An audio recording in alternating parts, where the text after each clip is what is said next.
With Austria coming in as surprise winners in Group D in the 2024 Euros, people are starting to ask the question, is Ralf Rangnick actually a good coach? But I'm going to let you in on the dirty little secret. He's always been a good coach. Manchester United fans, look away. You had a good one, and it's your fault it didn't work out. We're going to talk about why that is next, here on Pints and Punditry at the Pitchside Pub.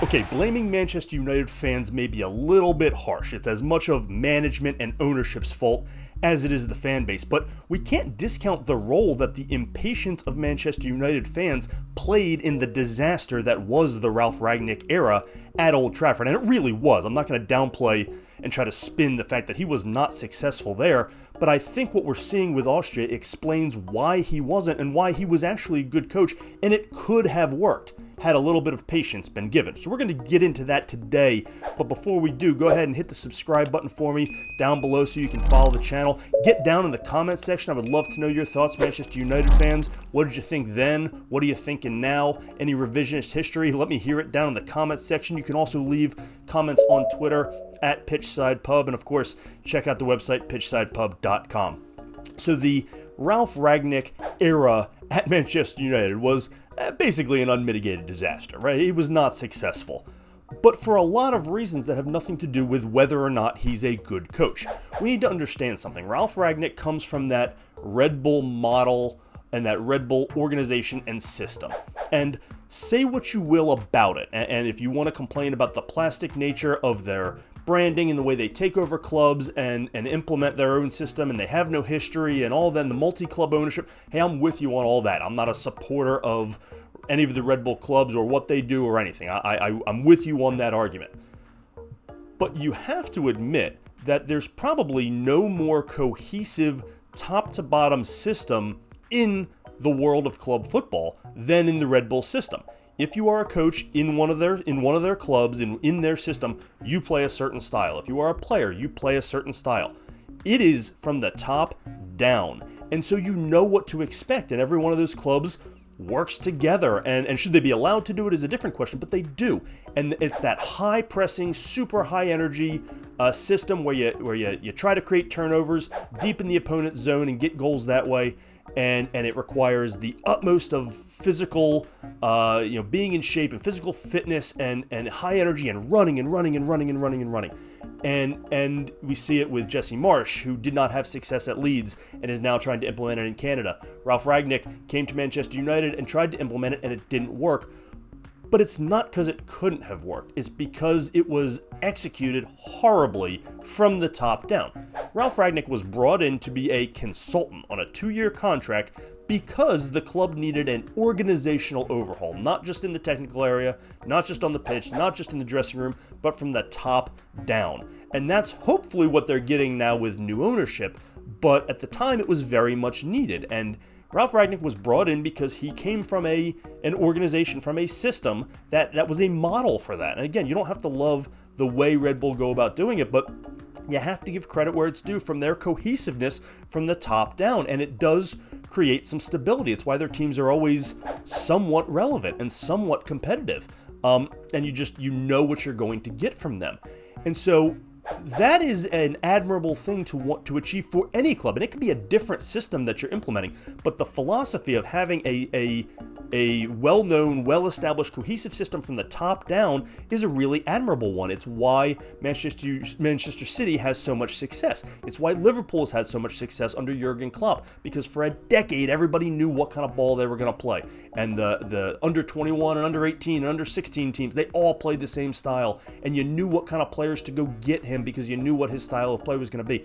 And that's been the problem for Manchester United, and it's a problem for a lot of other clubs. Chelsea with all the managerial turnover, and any club that spends a lot of money and fires their coach very quickly because their expectations are to win immediately has this problem. You are setting yourself up for this problem, and that's the problem at Manchester United. They brought Rangnick in as a consultant. They then fired Ole Gunnar Solskjaer in the middle of a season, and Rangnick took over. Now, the mistake Rangnick made was trying to implement this system on the fly. That's not something you can do mid-season because of all of the training and physical fitness demands that come from playing this system. It's not something you can implement in the middle of a season where you don't get enough of the training sessions and you can't get guys in shape because they're running so much during the games. It's not really possible.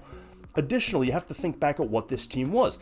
At the top, it was led by an aging and disinterested Cristiano Ronaldo, who looked at Ralf Rangnick and said, "I don't know who you are, and I don't want to go high press for 90 minutes. I'm not doing that," and just didn't. And because the minute he stepped back in that locker room, it was sort of his team again because of the aura that is around Cristiano Ronaldo, Rangnick quickly lost the dressing room. Rangnick didn't do himself any favors by, one, trying to implement this system on the fly. That was a sort of a fool's errand to begin with, and you could argue that stubbornness got the best of him there. He also was very outspoken about the changes that needed to be made at Manchester United. And while coaching this team and while they were actively quitting on him, he came out and said, we need 8, 10, 12 new players. We need to overhaul this entire team, this entire dressing room, this entire roster. The thing about it is he was right. He was absolutely right. He probably wasn't right to say it, but he was absolutely right. He could have been right to say it had Manchester United supported him. Had they come out and said, you know what, Ralph? You're right. Hey, a lot of you guys not going to be here next year. And yes, the rest of that season would have been an unmitigated disaster, but frankly, it kind of ended up being anyway. Then they could have entered the summer with Rangnick's strategy in place and gone and got players that fit it. And then he gets an entire preseason to get them trained and get them ready. And as we've seen with Austria, it kind of works, and we see it with Red Bull, and we see it in a lot of places. If you get the right players, if you get the buy-in, the system can work. And if you didn't think the system could work, what do you do and hire Rangnick as a consultant in the first place? What's he even doing near Old Trafford if you don't believe in that system?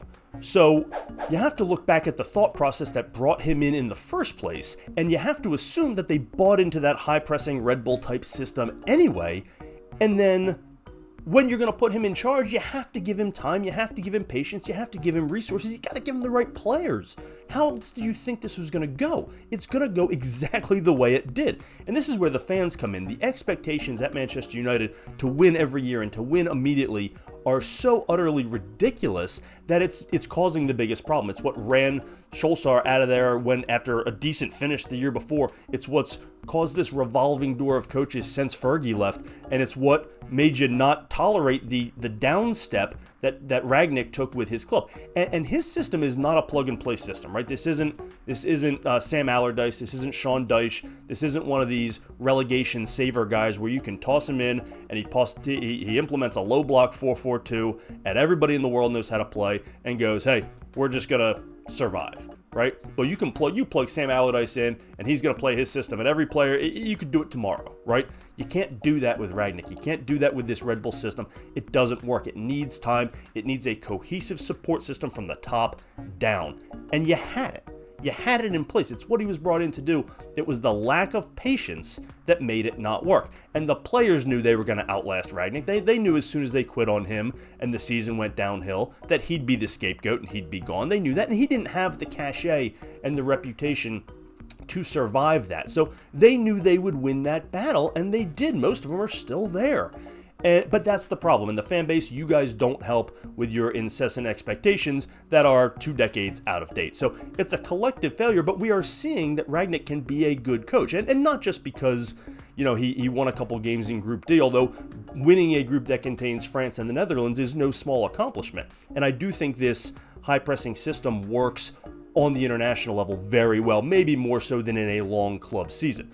But again, if you didn't think the system was right, why did Rangnick come anywhere near Manchester United as a consultant in the first place? So somebody in the ownership group looked at him, looked at the Red Bull system, and said, I like that. I think we can do that, but it's going to take a full overhaul here at Manchester United. Then they got halfway into it, saw it wasn't immediately having success, and just torpedoed the whole thing. And that's the problem. So it's not that Ralf Rangnick is all of a sudden a good coach. He was always a good coach, but he's a very particular style of coach. And if you are going to go with him, you've got to buy in from top to bottom, and you've got to give it patience. And those two things are things that have not existed at Manchester United since Alex Ferguson left. You can hope that the new ownership group and Jim Ratcliffe are going to have that sort of patience, and the fact that they're bringing Erik ten Hag back for another season might sort of indicate that they are, but it's really still up in the air to see if anything has truly changed at Manchester United. What we know is that you had a good coach. You had a good coach. You may not have liked the system. You may not have liked the resume, but Ralf Rangnick can coach some ball. And we're seeing that with Austria, and you could have seen it at Old Trafford had you just bought in a little bit longer and given him the patience and the resources and the support that he needed to succeed. I would love to get your thoughts on this. Get down in that comment section. Let me know what you think, especially Manchester United fans. Looking back on it, what do you think about the Rangnick era? Get down in that comment section. Let me know what you think about that. You can also leave some comments on Twitter at Pitchside Pub. While you're doing all that, make sure you hit that subscribe button for me down below so you can follow the channel. We do lots of these sorts of videos. And of course, check out the website, pitchsidepub.com. Thanks as always for joining us here on Pints and Punditry at the Pitchside Pub.